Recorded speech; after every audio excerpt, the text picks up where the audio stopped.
el pueblo de Dios y la adoración. El pueblo de Dios y la adoración, pero solamente voy a tomar la mitad de mi sermón porque estaba analizándolo el día de hoy en la mañana, trabajando en él un poco más. Y decidí que mejor tenía que dividirlo en dos porque también es demasiada larga y mucha información para poder, presentarlo más correctamente. Pensé que mejor sería dividirlo en dos. Entonces el día de hoy voy a hablar solamente de la primera parte, del pueblo de Dios y la adoración, y la segunda parte va a ser la semana que entra, va a ser una secuencia de lo que voy a enseñar el día de hoy. Vamos a hacer una oración para ponernos en las manos de Dios y empezar así a escuchar lo que Dios nos tiene para este día. En el nombre de Jesús. Señor y Padre nuestro, te doy gracias porque tú estás con nosotros el día de hoy. Y pido, Señor, de tu Espíritu Santo para que toque nuestros corazones. Te pido, Padre, para que estés con nosotros y puedas enseñarnos lo que tú quieras enseñarnos. Toma control de todos nuestros pensamientos, de nuestras necesidades y habla a nuestro corazón. En el nombre de Cristo Jesús. Amén y amén. Ok. Hemos visto muchos temas variados en las últimas semanas. He hablado de la culpabilidad, he hablado de la felicidad, del placer, el dolor también, de Dios, de los sentimientos y últimamente de la soledad.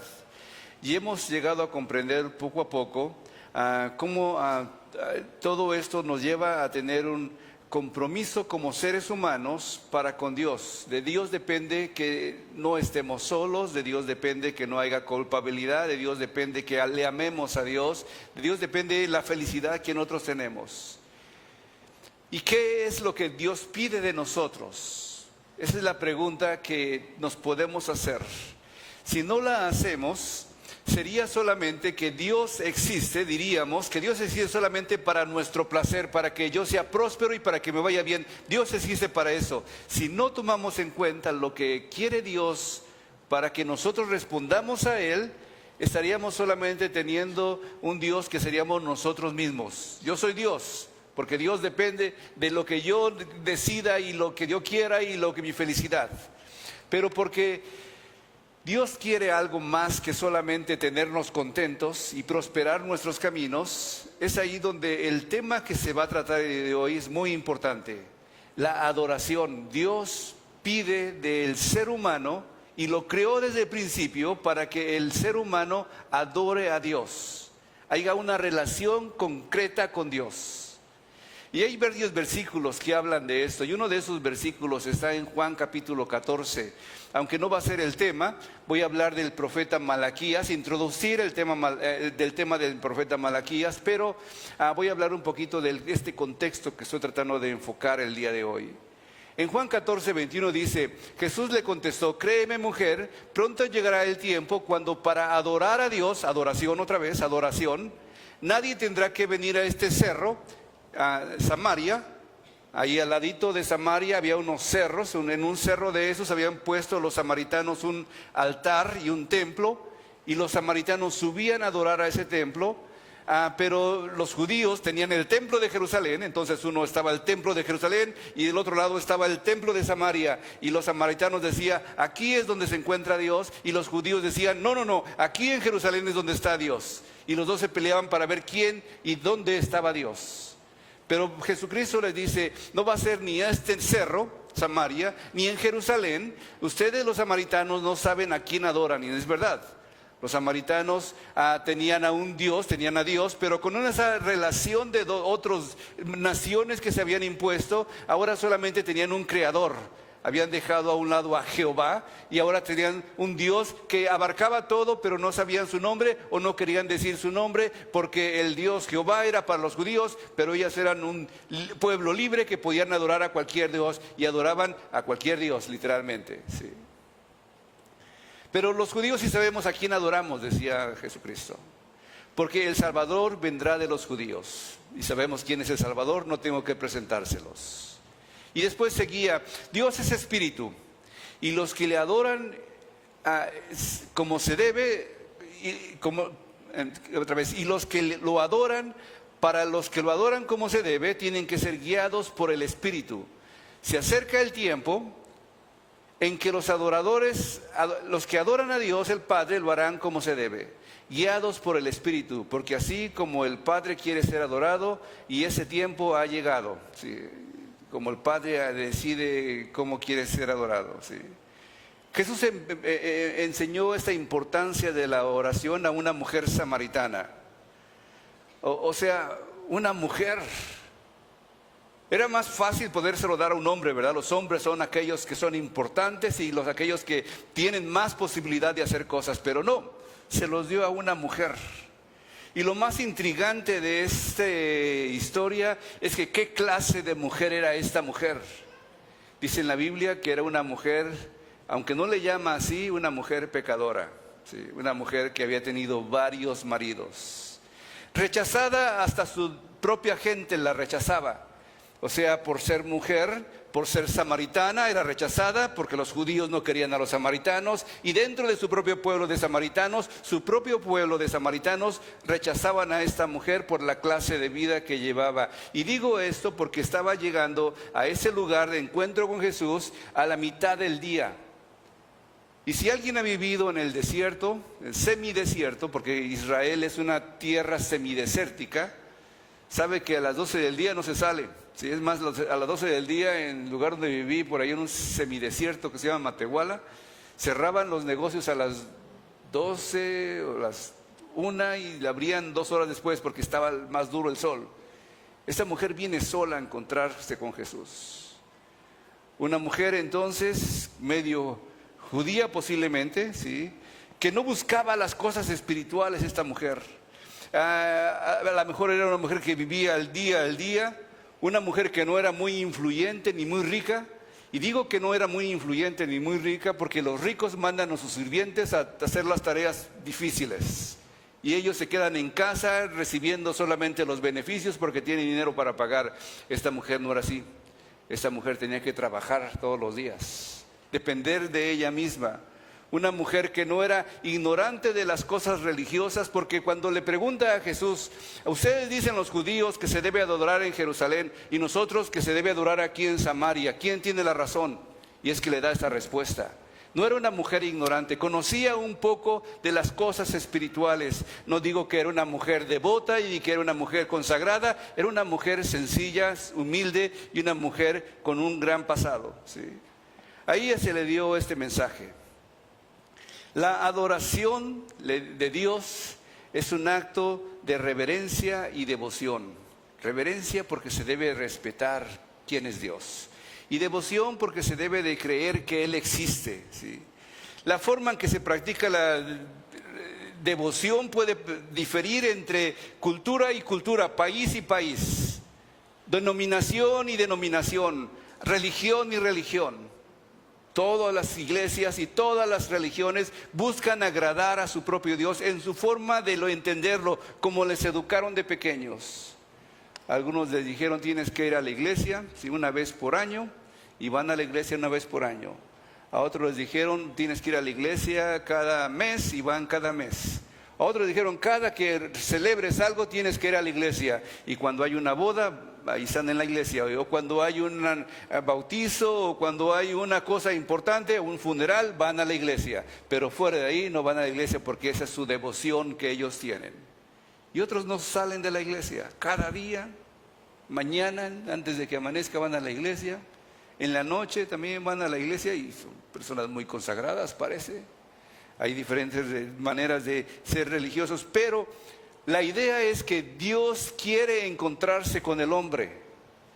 Y el hombre hasta cierto punto quiere o intenta acercarse a Dios porque estamos aquí, porque queremos acercarnos a Dios.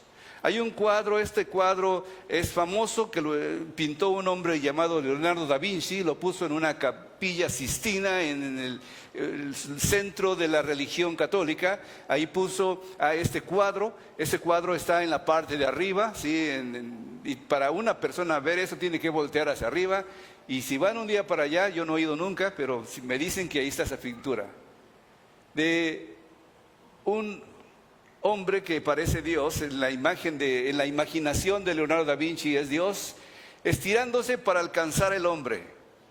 estirándose todo lo posible para alcanzar al hombre.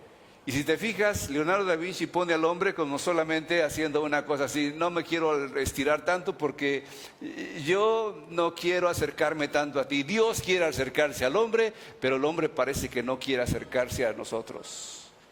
Y hablando de esta prosperidad de la que les estaba hablando, nosotros podemos hablar que quiere Dios prosperarnos a nosotros, pero la prosperidad en la mente de Dios tiene un significado completamente distinto a lo que nosotros pensamos. La prosperidad según Abraham, hablando un poquito de la idea de Abraham es el Antiguo Testamento, Génesis, los primeros capítulos, los primeros libros. Abraham, Dios le prometió una bendición, y la bendición en aquellos tiempos era tener mucha tierra, tener muchos años y tener muchos hijos. Abraham nomás tuvo muchos años, pero no tuvo mucha tierra. La promesa no le alcanzó a él, le alcanzó a su descendencia, pero ahí tenía la semilla de la promesa. Digo que no alcanzó tanto la promesa de la tierra porque la única posesión que tuvo es la tumba donde él murió y fue enterrado.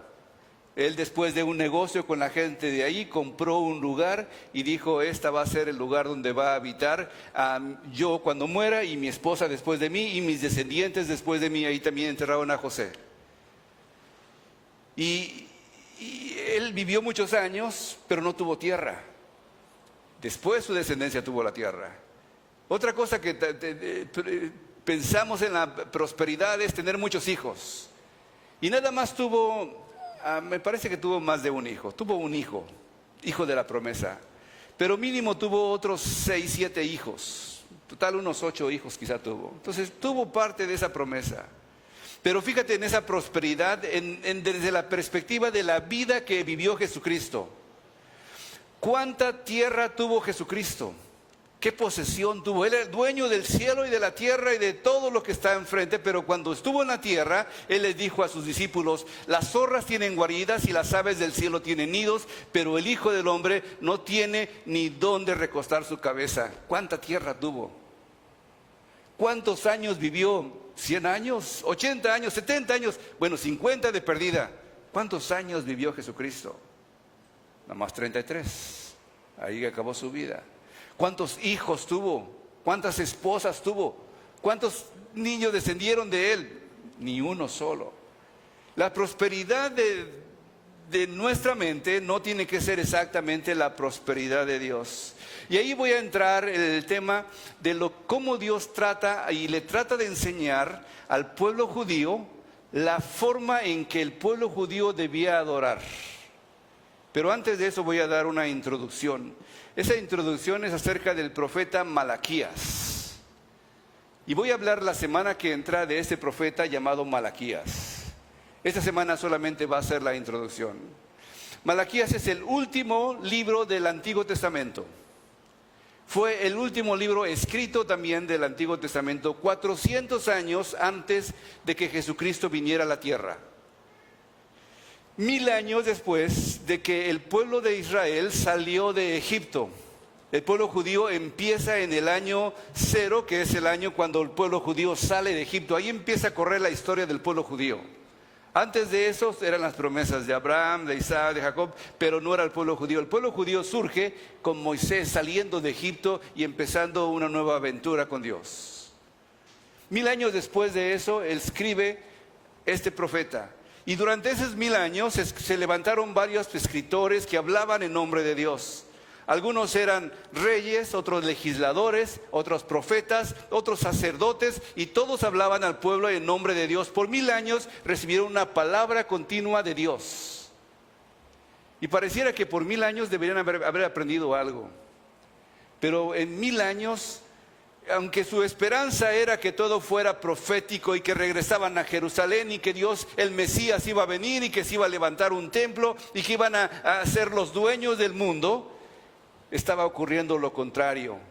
Había corrupción, había injusticia y había pobreza. Y no solamente en la gente común, sino aún en la misma iglesia, en el templo que Dios había levantado en ese lugar para habitar con el hombre. Dios levantó un pueblo, un lugar para habitar con el hombre. Y les decía a ellos, cuando se quejaban de todo lo que estaba pasando en el pueblo, todo lo que estaba pasando en ese tiempo, en la cultura, les recordaba: ¿qué no se acuerdan que yo estuve con ustedes? ¿Qué no se acuerdan que yo estuve tratando con sus vidas? ¿Qué no se acuerdan las bendiciones que han recibido? Y mira esto, este tipo de respuestas nos pone a nosotros en la misma posición, haciendo posiblemente lo que nos da la gana y no poniéndonos a cuentas con Dios.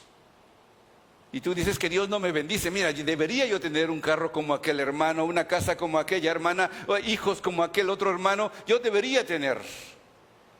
Pero no nos damos cuenta de que Dios nos ha bendecido en todo este tiempo. ¿Sí? Habían sido ellos llamados, ¿sí?, desde los días de los patriarcas, para que valoraran lo que Dios tenía para trabajar con ellos. Toda esta profecía de Malaquías, la semana que entra voy a hablar ya a fondo de ese profeta, ¿sí? Él escribió solamente 55 versículos. Hay uno de los libros de la Biblia, es el libro de Esther.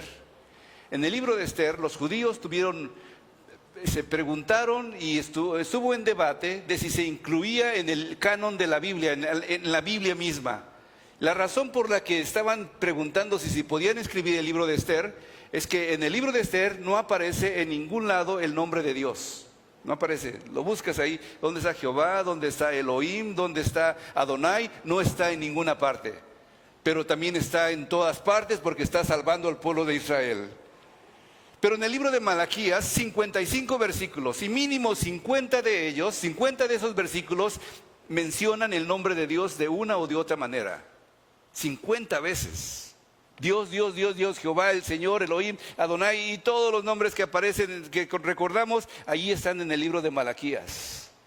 El último libro que se escribió del Antiguo Testamento, y después de eso, por 400 años, no se mencionó más la palabra de Dios, o nadie vino a hablar de la palabra de Dios al pueblo. Se levantaron algunos hombres importantes como los macabeos, como por el 200, 300 antes de Cristo, pero no hablaban nada, no se incluyó la palabra de Dios que dijera: vino palabra de Dios a mí para decirles esto.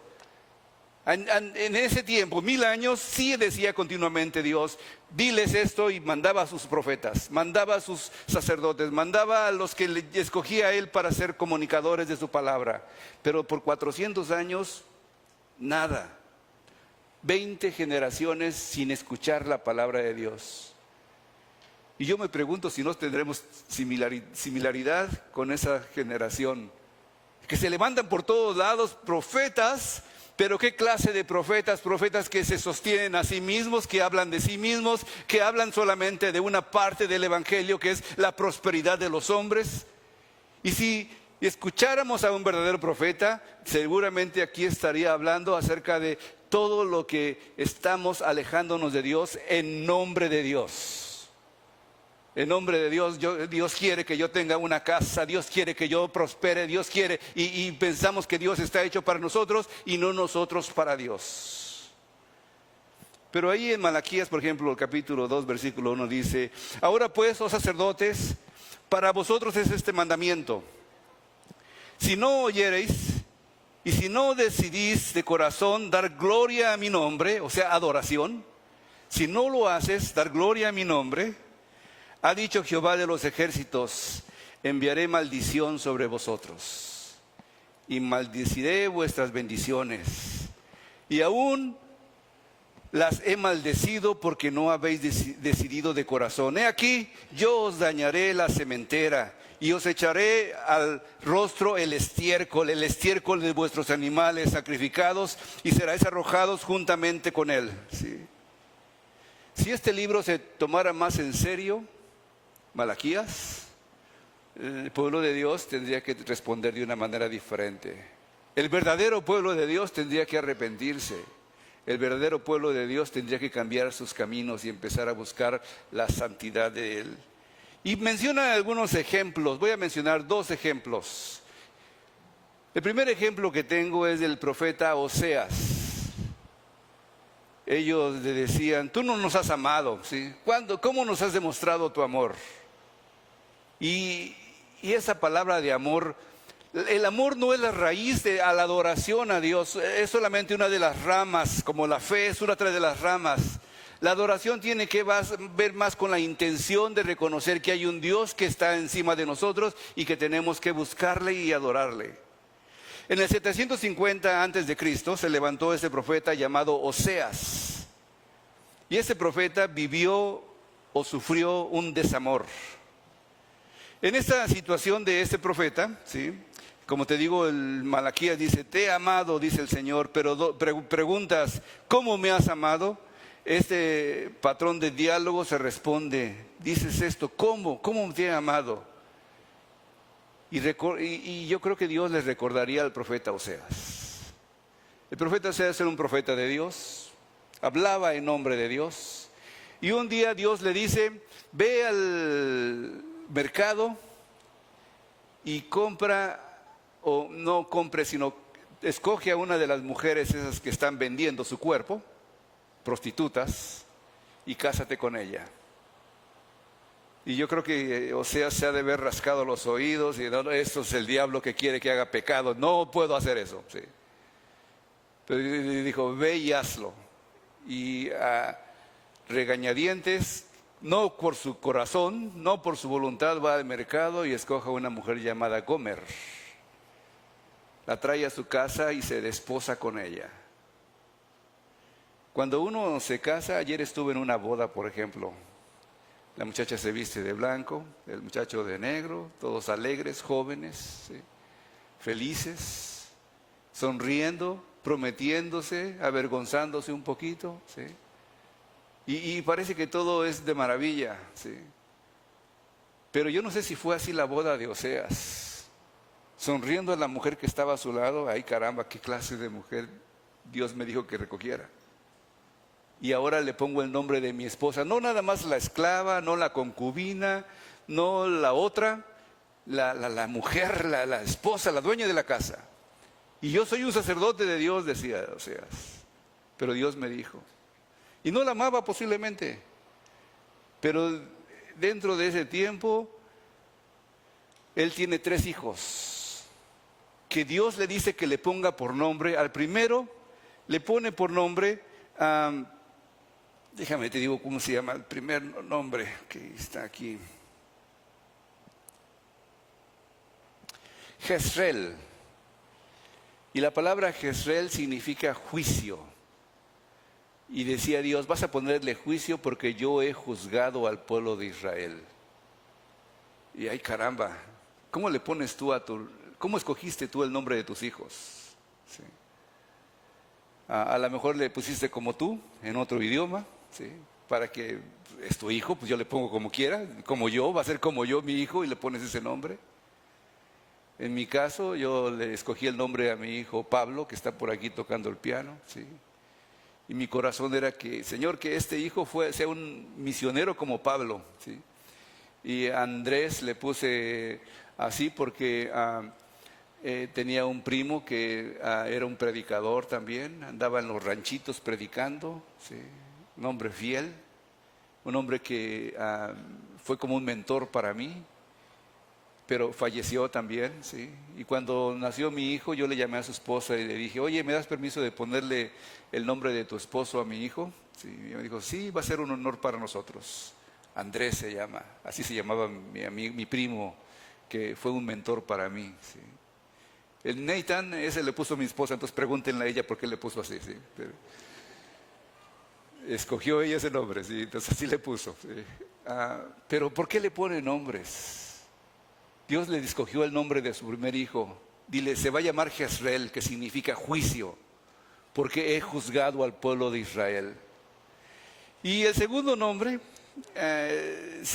le puso por nombre, el segundo fue una niña, le puso Ruama, que significa no más misericordia.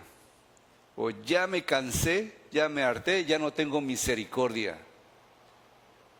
Y decía Dios, es que ya me han cansado de que yo les bendigo y les prospero Y miren con qué me salen, con toda la clase de idolatría, con toda clase de pecados y con toda clase de desviaciones sexuales, morales, económicas, sociales, de todo tipo. Están apartados de mí, les decía al pueblo de Israel. Enojado Dios. ¿Sí? Y el último hijo, un varón, dijo, y al tercer hijo, ¿sí? Le vas a llamar Loami, que significa te repudio, o no eres mi pueblo, o ya me cansé de ti, repudiado. Imagínate la clase de conversaciones que tenía el papá con los hijos o la mamá, cuando le decía, juicio, ven a cenar, ¿sí? O sin misericordia, limpia tu habitación, ¿sí? O el último, repudiado, ¿sí? Haz tu tarea, ¿sí? ¿Qué clase de nombre les puso? Repudiado, sin misericordia y juicio. Y es que lo que sucedió fue que esta mujer, al tener sus 3 hijos, se le ocurrió regresar con sus amantes. Dejó botado a Oseas, que le había dado un nombre, le había puesto en alto, le había puesto en un lugar importante en la sociedad israelita, porque él era un profeta de Dios y ella fue tomada como la esposa del profeta. Habiendo sido una prostituta, después era una mujer de Dios, una mujer de un hombre de Dios. Pero la mujer se fue tras sus amantes. ¿Sí?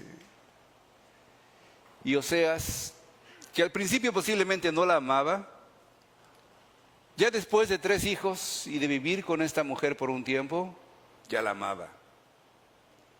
Y al verla a ella irse fuera de su presencia, le dolió en su corazón. ¿Sí? Y el libro de Oseas es una historia de este hombre hablando del dolor de su corazón de haber perdido a su esposa. Su esposa que amaba, que no tenía ninguna razón de amarla, pero la amaba. Es más, la amaba tanto que después de unos años en donde esta mujer había hecho de todo y ya ni sus amantes la querían, la fue a buscar todavía y la trajo de regreso diciéndole, yo te amo, te doy un lugar a ti de nuevo. Y decía Dios a Oseas, Oseas, ¿entiendes el amor que yo tengo por mi pueblo de Israel? Así como tú amas a tu mujer y la traes de regreso porque la amas, así yo amo a mi pueblo de Israel y le pido, regresa a mí. Les había dicho esa historia. Estaba en el libro de los Oseas, uno de los profetas importantes de Israel. Estaba ahí esa historia que podía el pueblo de Israel recordar y saber, Dios nos ama, aunque nos hayamos perdido, Dios nos ama y quiere que regresemos a Él. ¿Sí? Era importante, ¿sí? Una vez le preguntaron a Billy Graham, oye Billy Graham, ¿por qué Dios te eligió a ti como predicador de las naciones? Una persona importante en aquel tiempo. Ya falleció, viejito obviamente, muchos años. Sus hijos están en el ministerio, pero le preguntaron a él, ¿cómo fue que te eligió? Y él respondió, pues es la primera pregunta que voy a hacer cuando llegue al cielo. No sé por qué me eligió a mí. Dijo Billy Graham. ¿Sí?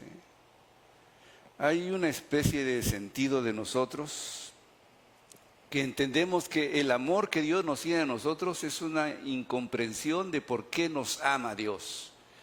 Si yo me veo a mí, también me pregunto, Dios, ¿por qué me ama? ¿Sí? Caramba, no soy nada especial. ¿Sí? No soy nada diferente a ninguno de ustedes. ¿Por qué Dios me escogió de atrás del rebaño para atrás de la Ciudad de México para hacer ese trabajo como pastor de una iglesia? No sé, no me pregunten por qué me escogió Dios y no sé por qué estoy aquí, pero sé que Dios me escogió para esta posición, a este lugar. ¿Sí? Dios quería mostrarle al pueblo del norte, de Israel, que Dios le amaba. Pero hay otra historia del pueblo del sur. El del pueblo del sur había otro profeta que también vivió en un tiempo. Ese profeta, 150 años después, Oseas fue como 750, Ezequiel fue como por el 600, antes del 600, 675, 575, por ahí así, 150 años después, el pueblo de Israel, el pueblo de Judá, ahora estaba enviado fuera estaba desterrado de su tierra y los habían deportado a diferentes naciones. Y quería saber la gente y el pueblo, ¿por qué nos pasa esto? Y hay una figura bien drástica ahí que no la puse completa porque así estaba, ¿sí? No quería también ponerla. Pero es unas palabras que se asemejan mucho a lo que escribió el profeta Ezequiel hablando del pueblo de Judá. Ya no del norte Samaria, sino ahora de Jerusalén, de Judea, de los judíos de la parte de arriba del norte, del parte sur de este Israel. ¿Sí? 175 años después. Fíjate lo que dice este profeta. Sí, déjame un poco más. En el capítulo 16 dice esto: un hombre pasó por las carreteras de esta tierra un día. Vio a una bebé recién nacida tirada a un lado de la carretera. Escuchó su llanto y la recogió.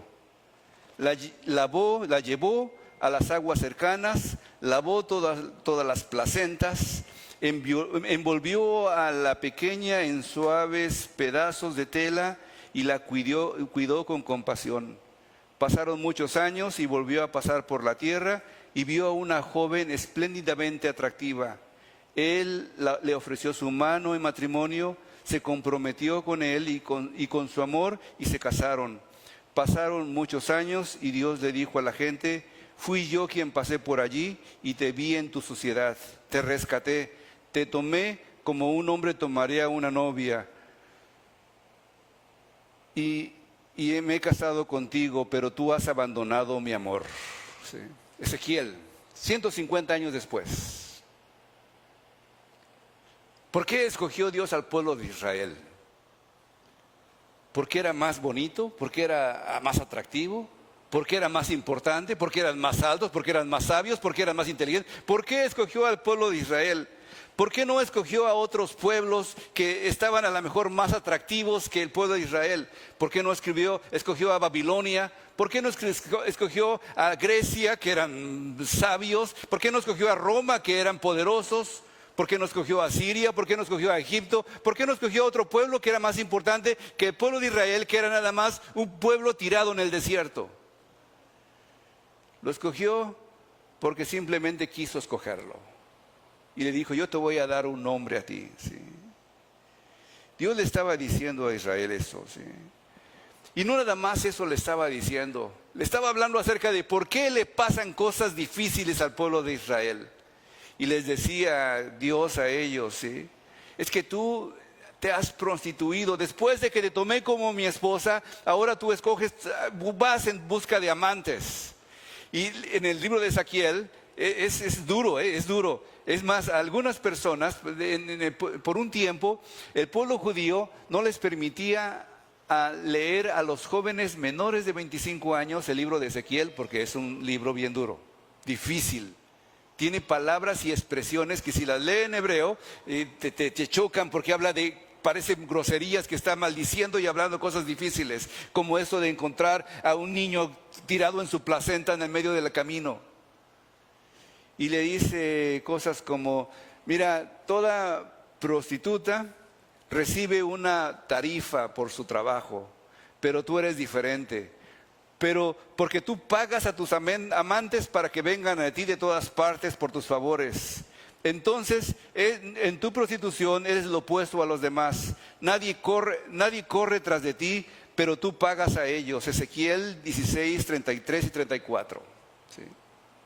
Tan grosero que Dios le está hablando a este pueblo de Israel. Y luego se pregunta al pueblo de Israel: ¿por qué nos pasa esto? ¿Por qué me pasa esto? ¿Por qué no siento la presencia de Dios? ¿Por qué no está Dios con nosotros? Y Dios le responde: porque has abandonado el amor que tenía por ti.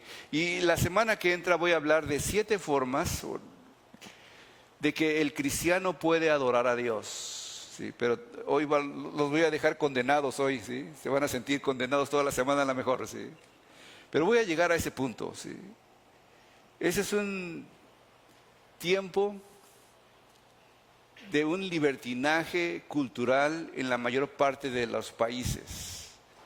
Estamos en un tiempo difícil. Estamos en un tiempo donde parece que las cosas que nosotros queremos hacer están siempre siendo para destrucción de nuestra propia vida. Si hay alguna prosperidad en nosotros, esa prosperidad nos acaba y nos volvemos la prosperidad, el Dios nuestro, y no reconocemos que es Dios el que nos provee todo lo que tenemos. Nos alejamos de Dios de alguna manera o de otra. ¿Sí? Regreso al profeta Malaquías. 150 años después, 150 años Oseas, 150 años después Ezequiel, 150 años después Malaquías, 400 antes de Jesucristo. ¿Sí? El pueblo de Israel pregunta, bueno, Dios les dice, yo los he amado, pueblo de Israel. Y responden ellos, ¿cómo nos has amado? ¿Sí? Se habían olvidado de lo que Dios le dijo a Oseas, regresa a mí, yo te voy a recibir de regreso. Y eso es lo que nos dice a nosotros también el día de hoy. Regresa a mí. Regresa a mí. ¿Sí? Es una vulnerabilidad de Dios por nosotros. Dios nos sigue amando. ¿Por qué nos escogió si éramos como ese bebé tirado en el lado del desierto sin ninguna esperanza de nada? Y Dios nos escogió y nos permitió estar en un lugar hermoso, un lugar bonito. ¿Y qué hacemos nosotros con eso? ¿Sí? Dios le dio muchas oportunidades a su pueblo. ¿Sí? Dios le dio bastantes oportunidades. El amor es solamente una palabra que describe lo que Dios hace, pero Dios busca una relación con nosotros en adoración.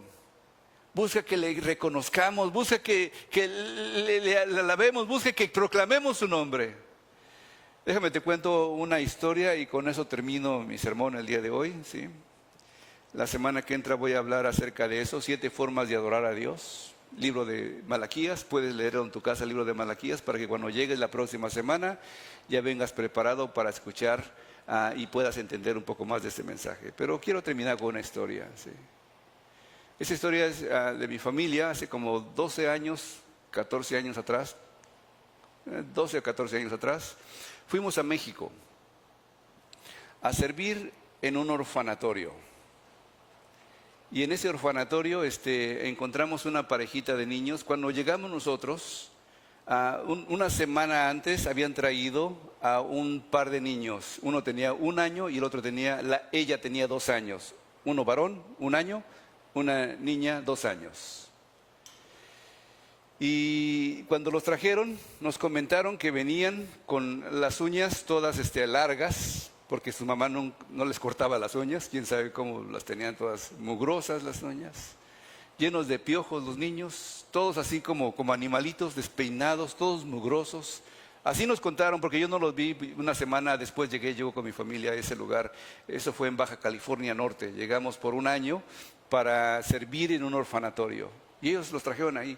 Su mamá nos contaron que había sido una mujer, pues que jovencita, quizá no tenía más de 18 años, pero que había estado trabajando en el campo, pero también había tenido varios novios, amantes, se dedicaba a el alcoholismo y quizá las drogas también, y se metía con cualquiera esta mujer. Y para ver a sus hijos, no los veía, ¿sí? Es más, alguien se dio cuenta de eso, llamó al DIF, así se llama en México la organización que hace que protege a los niños. Vino al DIF, le quitó los niños y los trajo a un lugar seguro y los trajo a ese orfanatorio donde llegamos nosotros. Y en ese año completo que estuvimos nosotros, ni una sola vez se paró esta mujer en ese lugar, ni una sola vez, ni para preguntar. Nosotros hasta la estuvimos buscando porque queríamos adoptar a esos niños al final de cuentas, ¿sí? Porque cuando conocimos a esos niños, a veces a las familias les daban oportunidad de sacar los bebés porque había de diferentes edades en ese orfanatorio, y los bebés, la familia que quisiera de los trabajadores que estaban ahí, podíamos ir y pedir 1 niño o 2 niños y traerlos a nuestra casa, darles de comer, cuidarlos, etcétera, etcétera, por un día o por una noche o por un fin de semana. Entonces nosotros escogimos a estos niños y venían a mi casa. El niño se llamaba José, ¿sí? Y ese niño realmente me ganó mi corazón, ¿sí? La razón por la que me ganó mi corazón fue no nada más porque le gustaba estar conmigo ese niño, ¿no? Me lo ponía en el pecho y se quedaba dormido. Sentía yo un verdadero amor por ese niño que no era mi hijo, pero ahí lo tenía yo, ¿sí? Y cuando lo dejaba ahí en el lugar donde lo cuidaban, a veces lloraba el niño porque se quería regresar con nosotros. Estuvimos un año, entonces ya cuando tenía 2 años ya hablaba el niño, ¿sí? Y desde la ventana se estaba siempre asomando hacia arriba, donde pasábamos para ir al servicio de la iglesia, a la escuela, a comer, a trabajar. Me gritaba, papá, papá, papá, así con todas sus fuerzas, papá, papá. Y ese niño me rompía el corazón cuando me gritaba papá, ¿sí? No era mi hijo, pero yo cuando me decía papá me sentía tan contento y tan feliz y con ganas de ir a abrazarlo y traérmelo a mi casa. Por eso intentamos adoptarlo, pero no nos permitió las leyes mexicanas.